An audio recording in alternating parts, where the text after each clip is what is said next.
Yeah, so welcome everybody to today's CESI Talk interview. CESI Talks is our series of interviews in the frame of the so-called WEEP project, which aims at making our members more aware of the importance of EU social and employment policies and also getting them to know key players. It's a project co-funded by the European Parliament. And if we speak of key players, I'm today extremely happy to be able to welcome Commissioner Schmit, responsible for jobs and social rights. Mr. Schmit, welcome.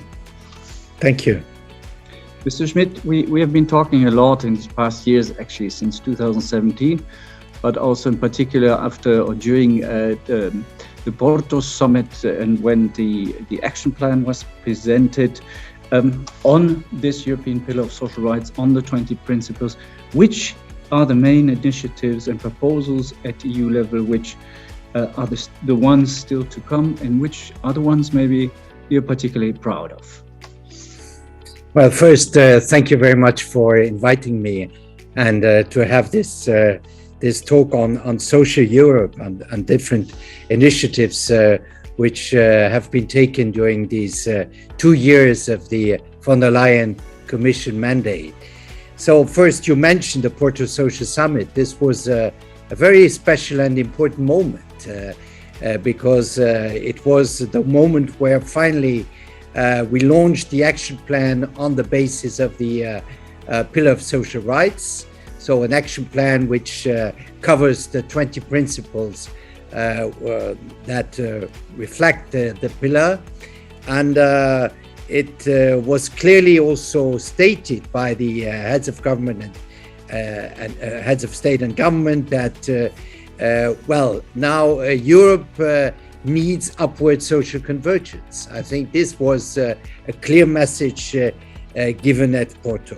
Now, you asked me which are the measures which I consider important. All measures are in a way important. Always difficult to say these are more important than others. Certainly, there are two major measures also when I look at the media impact. It's first our proposal on minimum wages, which has now been endorsed by the Parliament with a large majority, and also by the Council, by the way, which has decided its common approach recently.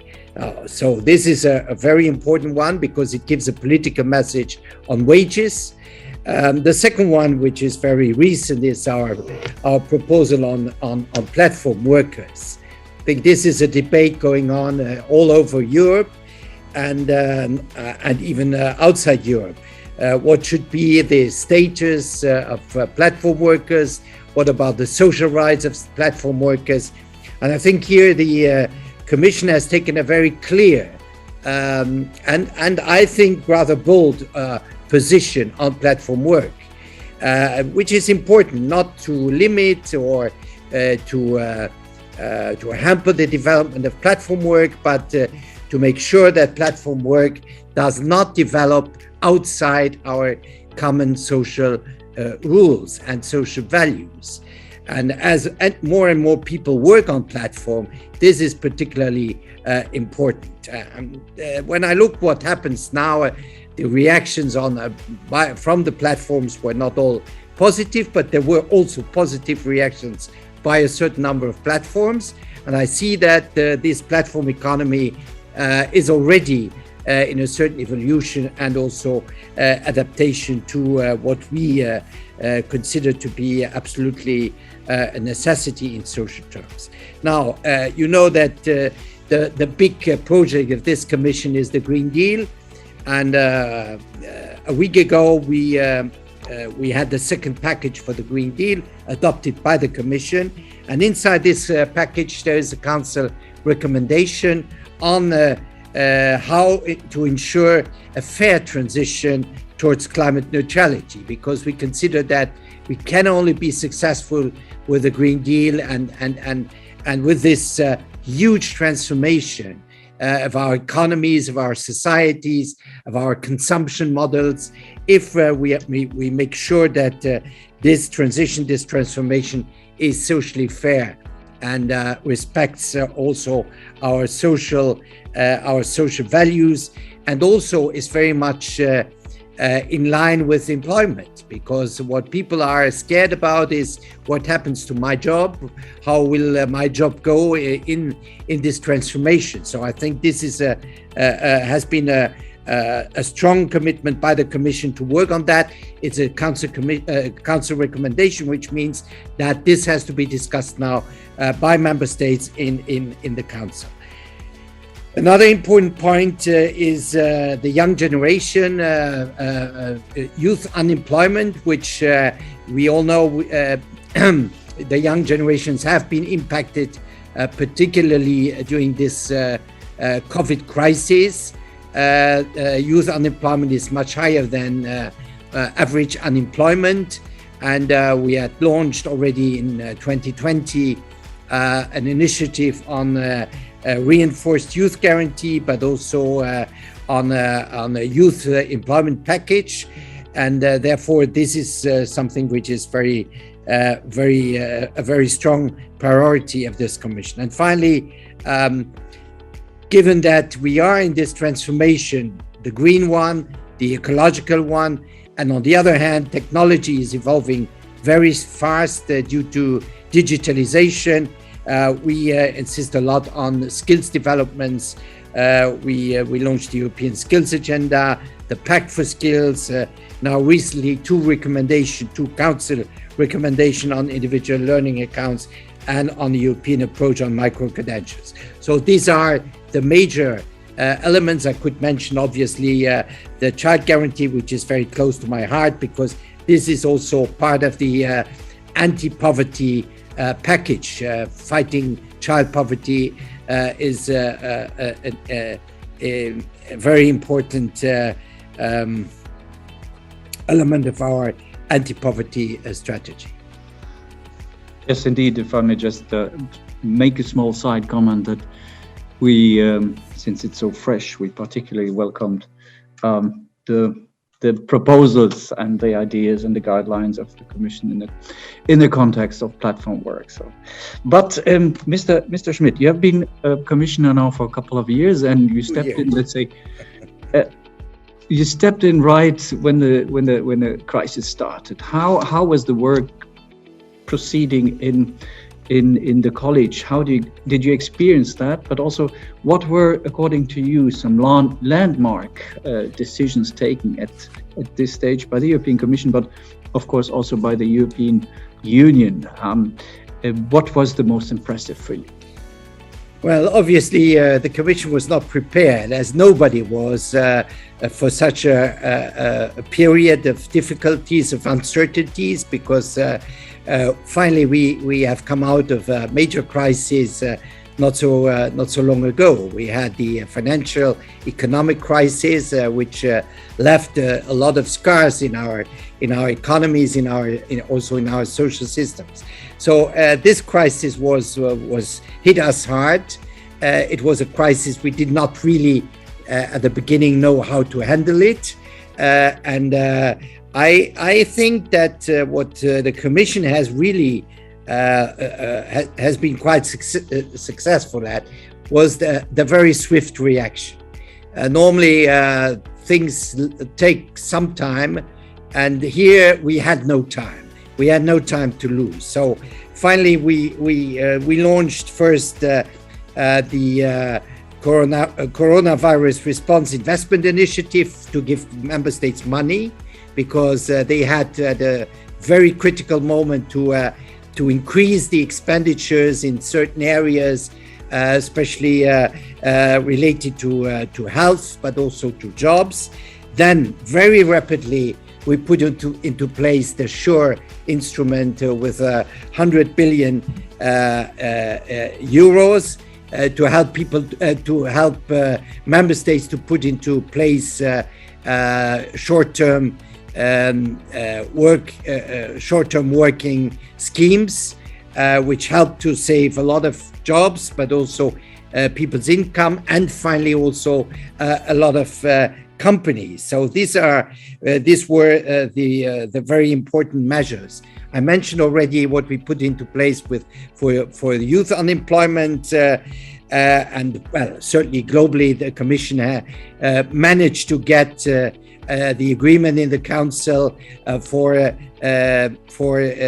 Next Generation EU, and I think that was really the right decision, the right reaction to this crisis, which in a way was a crisis in a period of transformation. So this doesn't make things automatically easier, but I think with the Recovery and Resilience Facility, Europe was able to react at the right level to the changes, but also to the crisis and to the difficulties of our economies. But we had last year one of the most important drops in our GDP, and today we see that the recovery has been there, and our economy is recovered. Employment has largely recovered, and so this is also because the right measures were taken at the European level as well as on the national level. So, as a Commissioner for Jobs and Social Rights, you would clearly say that, given the answers you have been given for related to the European Pillar of Social Rights, the initiatives there, but also the responses of the EU on to COVID, that being a worker in the European Union is actually an advantage? Well, certainly, in comparison to many places in the world, it's better to be a worker in Europe. Now, what I have to say is, unfortunately, we do not have the same conditions for workers all over Europe. We still have a lot of gaps there. We have a lot of differences between those who are better protected, those who are in precarious work, those who are in countries where, for instance, wages and minimum wages are very low, and those where collective bargaining is very high and ensures quite a good level of income. So I think certainly, globally speaking, it's better to be in Europe, but we have to work on the differences in Europe, which are there, the gaps, and therefore I said at the beginning we have to work for first consolidating this social market economy, and I think here the Commission is really committed to that more than ever, and we have the right tool with the social pillar to do so, having on one hand a very active, innovating economy, and that's what we want with our industrial projects, putting a lot of emphasis on digital and on green technologies. On the other hand, social fairness, social protection, investing in people's skills. So I think these are the two elements of this social market economy. Some would add the ecological social market economy now. So I think this is, in a way, you're building a more resilient model also out of the experience of this very particular crisis. And I think here Europe gives the right example, and we see it, by the way, when we look at other places in the world where finally what is done is very close, or at least proposed. If it's done, that's another question. Proposed is quite close to what the Europeans are doing. Commissioner, the conference on the future of Europe is still ongoing. What, according to you, will be decisive in the coming years for the EU to deliver and for the EU to remain successful in the eyes of citizens and workers? Well, certainly we have to be successful on our big projects. First, we have to make sure that the green transformation will be an economic success, an ecological success. That means that we achieve the goals we have now set by 2030 first, and then 2050 with carbon neutrality. This means also that we have to make sure that our economy, our industries are capable of adapting to these goals. the major sectors, that those transformations we have to really support are done in a fair way. That means just transition. Those sectors who will be impacted by these changes, like energy, automotive sector, all these sectors have to adapt, that we accompany them in this major adjustment. And second, that finally, we have discovered with this crisis that public services,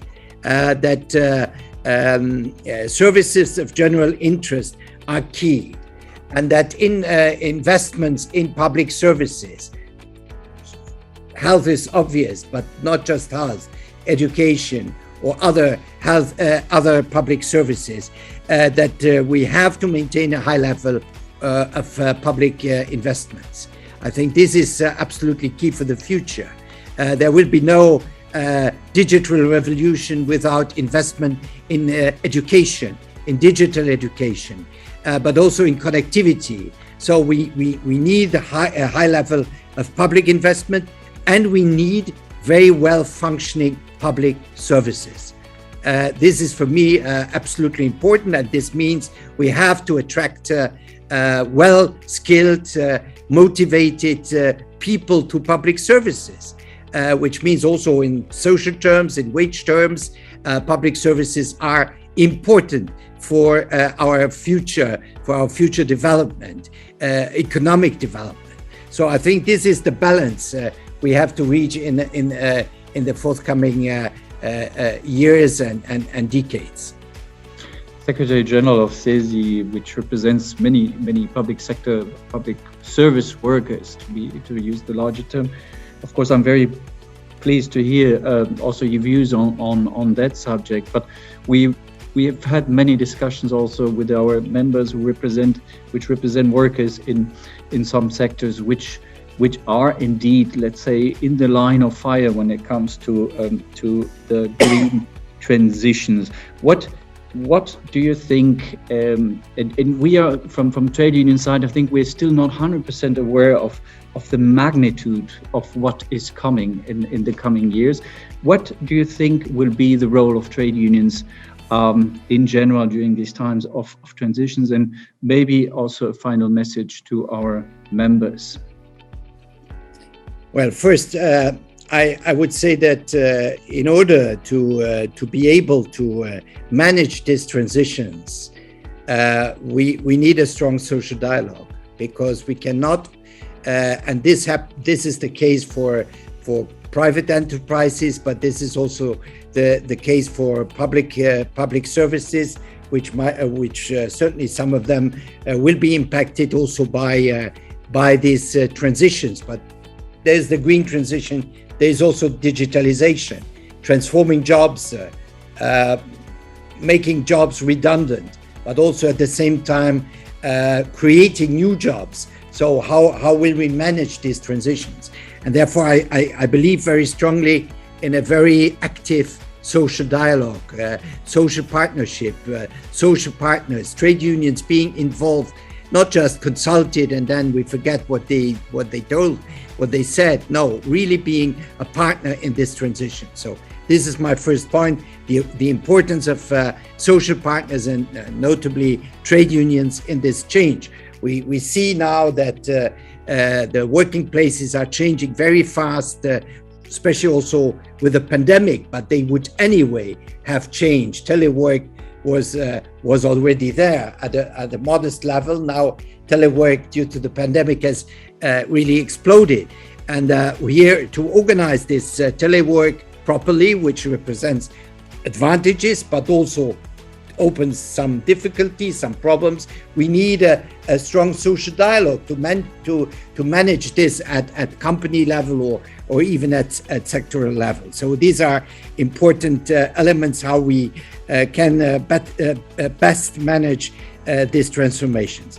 And what should I say? Well, I think first of all these workers who have been in the front line of this crisis.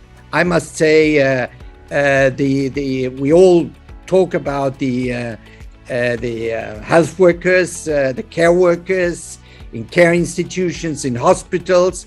The job they are doing is very demanding, very difficult, and they deserve not just our recognition, they deserve also to be really recognize the value of their work in terms of good better working conditions. And we all know that their working conditions for the moment are very difficult because sometimes there's a lack of personnel, of workforce there. So I think this is a lesson we have to draw. And this applies to many other jobs who are critical jobs in our society. And this lesson of this crisis should not be forgotten once we overcome this crisis. What the value of their contribution, of their work is for our society. And this is, I think, an important reflection we should now have for the post-COVID, which I hope really is not too far away. Commissioner Schmidt, thank you very much. Thank you very much for your time. I wish you lots of success in the coming year. And before that, of course, a Merry Christmas. Merry Christmas and a Happy New Year for all, for yourself and all your members. Thank you. Thank you, Commissioner.